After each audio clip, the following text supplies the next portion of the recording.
देश में इन दिनों लोकतंत्र का महापर्व मनाया जा रहा है। ऐसे में एक और जहां सभी पार्टियां चुनाव प्रचार में जुटी हुई हैं, तो वहीं दूसरी तरफ एक दूसरे पर हमलावर हैं। इसी बीच एक बार फिर से कांग्रेस नेता ने पीएम मोदी को लेकर बड़ा बयान दे डाला।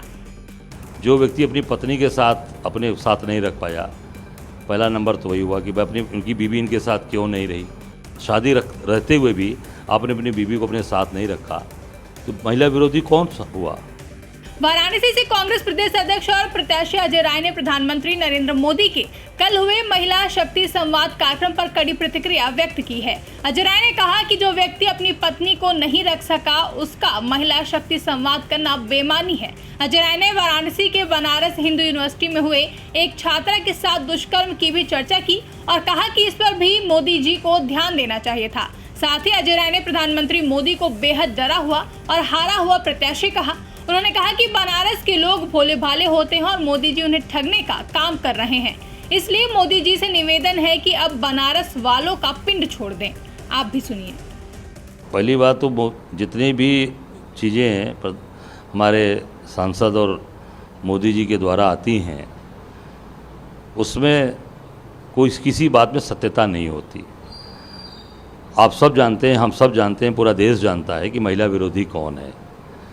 जो व्यक्ति अपनी पत्नी के साथ अपने साथ नहीं रख पाया, पहला नंबर तो वही हुआ कि उनकी बीवी इनके साथ क्यों नहीं रही, तो महिला विरोधी कौन हुआ। शादी रहते हुए भी आपने अपनी बीवी को अपने साथ नहीं रखा, तो महिला विरोधी कौन हुआ।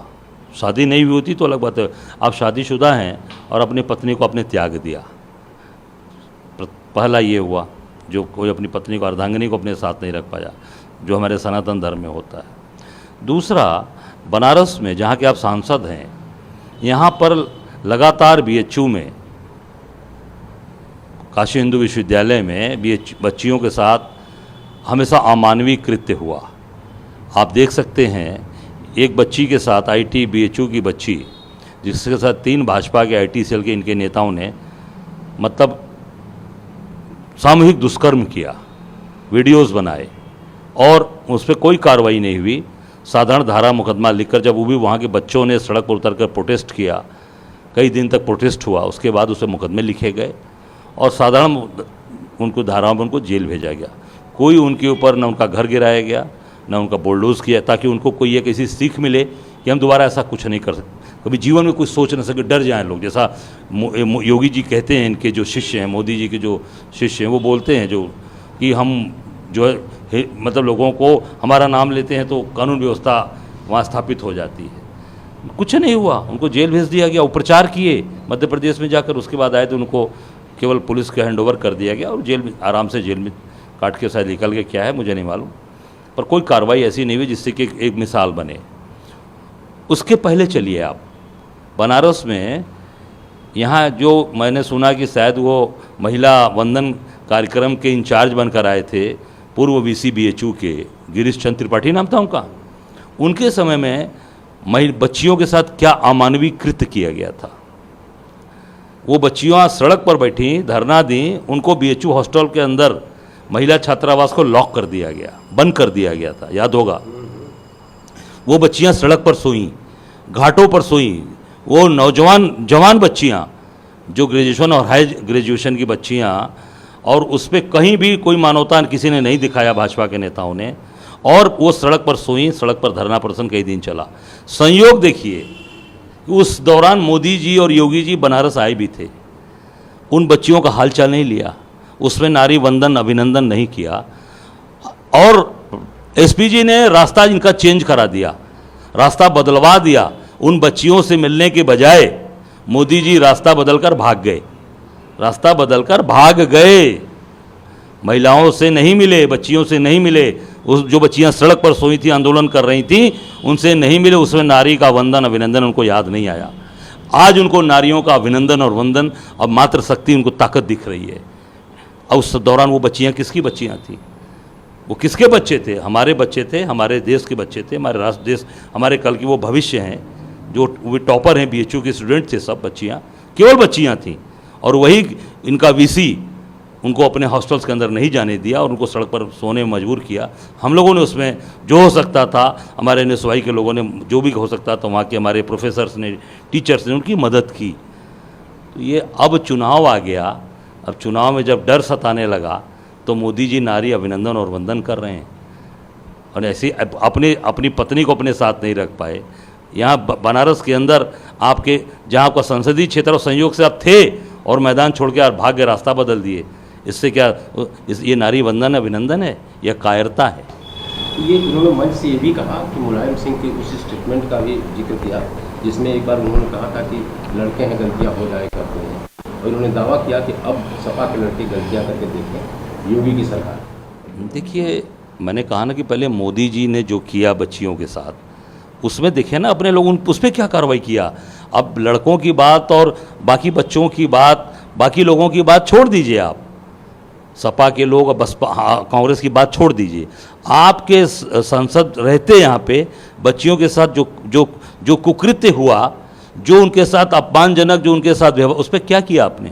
उसके बाद भी गिरीश त्रिपाठी को महिमा मंडित किया गया, बीएचयू से वीसी हटने के बाद भी उनके हायर पोस्ट दी गई या नहीं दी गई? आपने उस बच्चियों को अपमानित करने वाले, उन बच्चियों के साथ पूरी तरीके से अमानवीय कृत्य करने वाले व्यक्ति को आपने हायर ऊंची जगह पर जाकर बैठाया। ये बच्चियों का अपमान हुआ या मान हुआ? ये आप देखो ना, अपने ही राज्य में आप कुछ नहीं कर, दूसरे की बात छोड़ दो। योगी जी ने क्यों नहीं उन जो बच्चियों के साथ रेप किया, तीनों भाजपा के नेता, योगी जी ने क्यों नहीं उनका घर गिरवाया? मेरा प्रश्न है, इसका जवाब दीजिए। प्रश्न पूछिए उनसे, ये बात क्यों नहीं उनका घर गिरवाया गया? केवल विपक्ष के लिए आप बुलडोजर चलवाते हो, विपक्ष के ऊपर कार्रवाई करने के लिए दिखाते हो। अपने भाजपा के नेताओं ने जिन्होंने सामूहिक बलात्कार किया, वीडियो बनाया टॉपर बच्ची का, उसका आपने कोई कार्रवाई नहीं की। ये दर्शाता है कि आप पूरी तरीके से उनसे मिले हो और अब पूरी तरीके से अपने लोगों को बचाने का काम करते हो। बनारस की जनता सब समझ चुकी है। अब लोग बोल रहे हैं ना कि निकल जा, आखिरी बार हो। लेकिन काफ़ी भीड़ बता रहा है कि भीड़ फ्लॉप थी, पूरी फ्लॉप थी, पूरे कार्यक्रम फ्लॉप थे इनके। और देखिए, एक जुटाई हुई भीड़, एक बुलाई हुई भीड़ और स्वतः खुद से आना, दोनों में अंतर है। पूरी गाड़ियों को, बसों को लगा के, पैसे बांट के लोगों को लाया गया, मैं समझता हूँ, और उसके बाद भी भीड़ नहीं जुटी। ये क्या है? कहीं दिख रहा है बनारस में मोदी जी का आकर्षण? और सबसे बड़ी बात, इस 14 में बनारस में मोदी जी रुके थे कभी रात? एक रात भी रुके हैं? नहीं रुके हैं। 19 में चुनाव में भी, मैं 14 भी लड़ा, 19 भी लड़ा, बनारस में एक दिन भी मोदी जी रुके हैं रात को? एक दिन बताइए। क्या सोचा? इससे ये साबित हो गया है कि पूरी तरीके से डर गए हैं कि चुनाव हार रहे हैं। नामांकन के पहले चलिए बात मानी जा सकती है कि नामांकन, अगले दिन नामांकन था, लेट हो जाता आने जाने में, तो हो सकता है भाई चलिए नामांकन वाली बात मान ली गई कि रात स्टे कर गए, नामांकन आपको करना था, वो चलिए एक बात आ गई। कल आके रात को रुकना, ये तो साबित करता है कि मोदी जी पूरी तरीके से डर गए हैं, घबरा गए हैं। करें पहली बार नामांकन हमने बिना माँ के आशीर्वाद के किया, नहीं गंगा माँ ने उन्हें गोद लिया। नहीं, देखिए ऐसा है, जो व्यक्ति समाज में काम करता है, जो व्यक्ति समाज में माँ मतलब हमारे परिवार में जितनी हमारी बूढ़ी बुजुर्ग महिलाएं हैं वो हमारी माँ के स्वरूप हैं। जो हमारी महिलाएं उनको हम बहन मानते हैं। बहन और माँ, हम जैसे मेरी माँ नहीं, मेरी माँ पहले चली गई, पिताजी भी चले गए, पर हमें आज उन बुजुर्गों का आशीर्वाद है, उन्हें हम पिता तुल्य मानते हैं। उन बुजुर्ग माताओं को जो आज समाज के अंदर जो आज हैं, उनको हम माँ तुल्य मानते हैं। माँ गंगा तो सबसे महान है, सबसे बड़ी हैं, उनसे बड़ा तो कोई नहीं है। पर माँ गंगा, अपनी माँ से भी झूठ बोला उन्होंने, गंगा मैया से भी झूठ बोला कि नाले नहीं है, बंद हो गए। माँ गंगा में जाके डुबकी लगावें, जाके 80 पर जहाँ पे फावड़ा चलाया था वहाँ पर डुबकी लगावें, वहाँ जाके माँ गंगा का आचमन करें। अपने जो माँ, अपने कहा माँ ने गोद लिया, तो जो माँ ने गोद लिया उस गोद ली हुई माँ का जल का आचमन करें मोदी जी, उस जल को पिएं। तो बिल्कुल मैं मानूंगा कि गंगा पुत्र हैं, गंगा जी का पानी पिएं, मिनरल वाटर नहीं, जाके गंगा जी का पानी पिएं जाकर। मैं समझूंगा कि वो निश्चित तौर से माँ गंगा के पुत्र होंगे और माँ गंगा में जाके जिस दिन नामांकन किया उस दिन केवल आरजी की आरती किया और दिखावटी आरती करके निकल गया। माँ गंगा के जल का आचमन किया, क्या स्नान किया? माँ गंगा के स्नान करें जाके।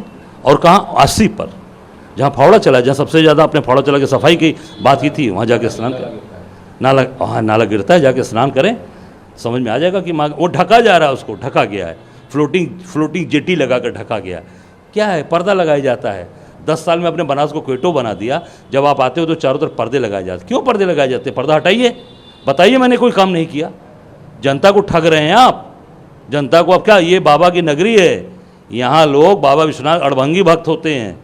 बाबा भोलेनाथ आशीर्वाद देते हैं। बाबा भोलेनाथ ने तो भस्मासुर को भी आशीर्वाद दे दिया था, भस्मासुर को भी आशीर्वाद दे दिया था, और भस्मासुर भी ख़त्म भी हो गया। तो आप देखिएगा, ये बाबा की नगरी है, बाबा की नगरी है। बाबा की नगरी में झूठ बोलकर और लोगों को के साथ आप केवल और केवल बड़ी बड़ी बात करके नहीं रह पाएंगे। बाबा की नगरी में साफ बात करना पड़ेगा। स्वच्छ लोग हैं, यहाँ के भोले लोग हैं। अब उनसे भोले की तरह बात करिए, भाई मैं 10 साल में कोई काम नहीं कर पाया, हाथ जोड़ के ढकवाइए मत। कोई अंधा नहीं है, आप पर्दा लगा के ढकवा देंगे तो लोग जानेंगे नहीं कि पीछे क्या नाला बह रहा है, गंदगी है। शहर के अंदर आपने सारे जो है कोई काम नहीं किया, सारी चीज़ों को ढकवा रहे हैं। ये बनारस की जनता इसको माफ़ नहीं करेगी। काशी की जनता सब कुछ जान चुकी है और उसको ढकवाने से काम नहीं चलेगा। उसको सही बात बताइए। ब्यूरो रिपोर्ट, इंडिया पब्लिक खबर। फिलहाल के लिए इस खबरों में बस इतना ही। देश और दुनिया की ऐसी ही तमाम बड़ी खबरों के लिए हमारे YouTube चैनल को सब्सक्राइब करें और बने रहें इंडिया पब्लिक खबर के साथ।